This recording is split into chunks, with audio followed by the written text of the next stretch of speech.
This past weekend, we finally got some information about why Tucker Carlson might have been fired. It turns out that Greg Gutfeld dropped a bomb on Fox News over Tucker Carlson's firing, and the panel gasps. We have this video and so much more coming up on the Gateway Pundits Weekend Review.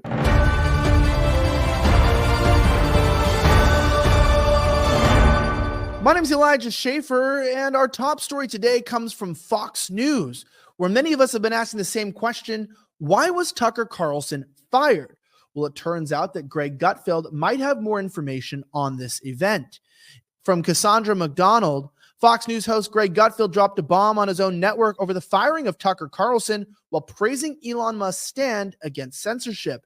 Rather than just talking about it, I'd love to play the video for you. Let's go ahead and watch this clip, and you tell me for yourself what you think is the truth. Nadler with salad.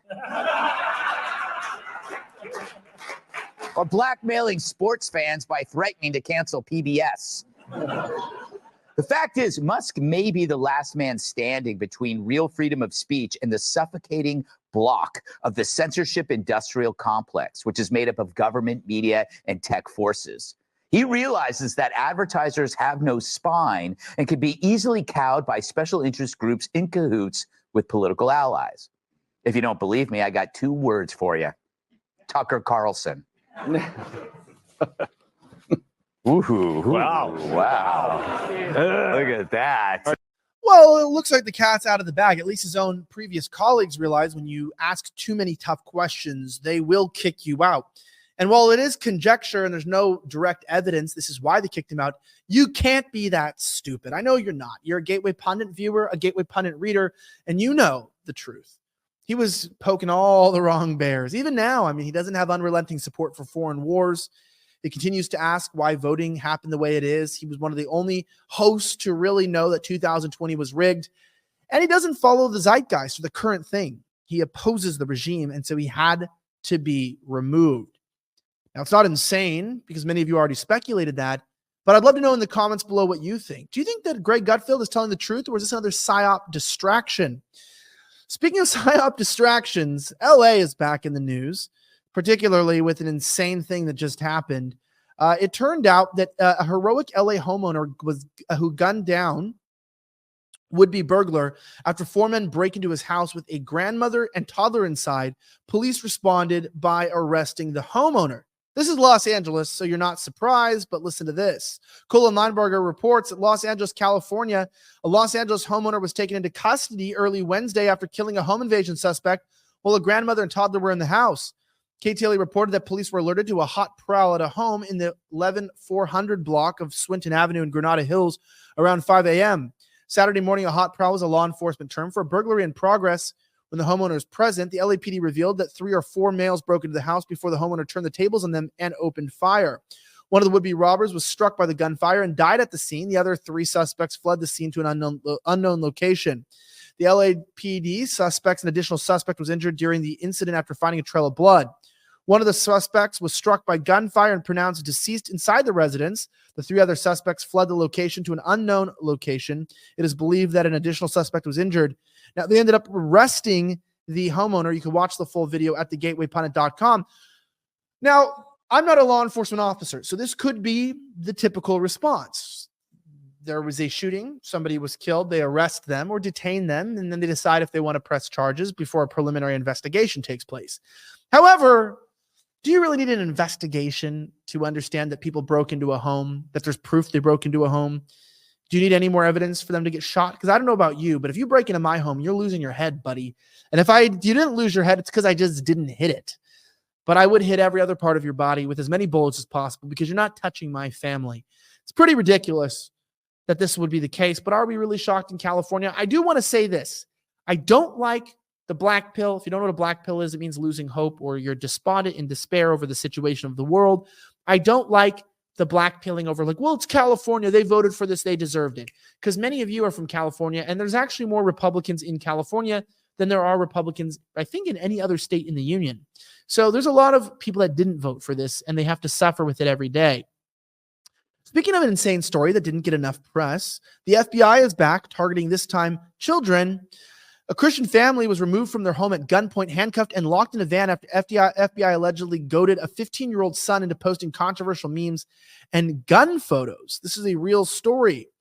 The Rufini family's peaceful life was shattered when then late at night FBI operations saw them hauled at gunpoint from their home and detained in a van while agents combed through their house for evidence of what was presumed to be potential violent plot by their 15-year-old son, who was a volunteer firefighter and an altar boy.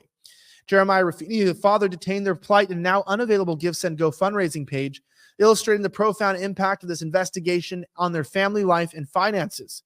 According to the unpublished fundraising page, the Rufinis had been grappling with unexpected legal fees resulting from an aggressive investigation to their son. Now, I don't want to go too far into this. I will point this out that the kid was goaded in some Catholic Telegram chat. So if you're religious, please listen up. The FBI is creating fake profiles in alternative media chats. Now, why are your kids going to be on Telegram?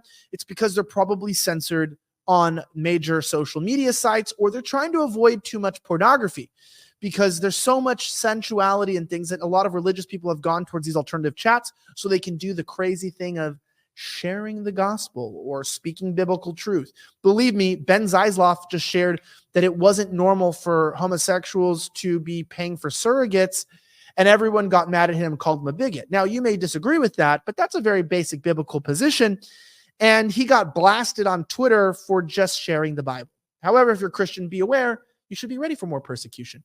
This kid, however, was goaded into basically sending some risky text messages, sharing some risky memes.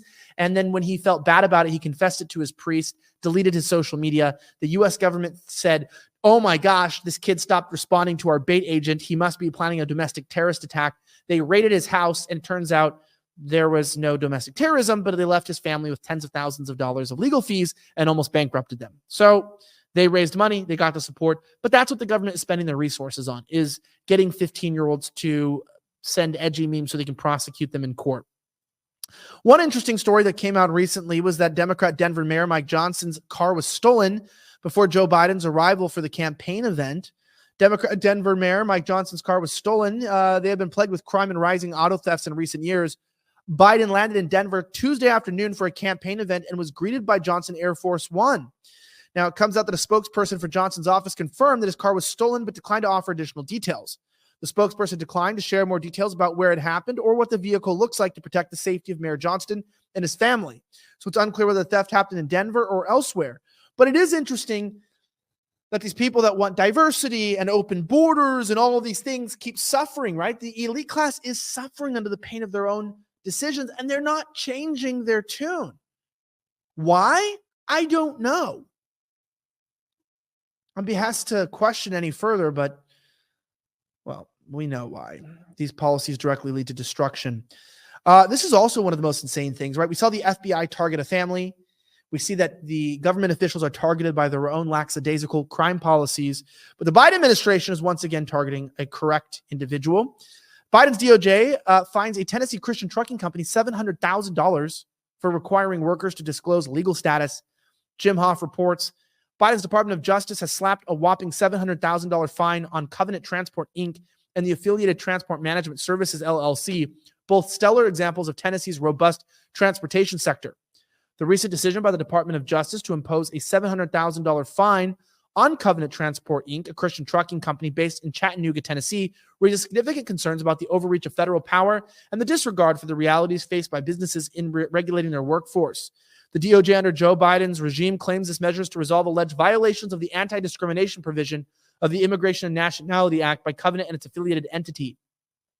They accuse them of discriminating against non-U.S. citizen workers by requiring specific documentation. The hell is this? How is it possible that you can get fined for following the law? Isn't that crazy?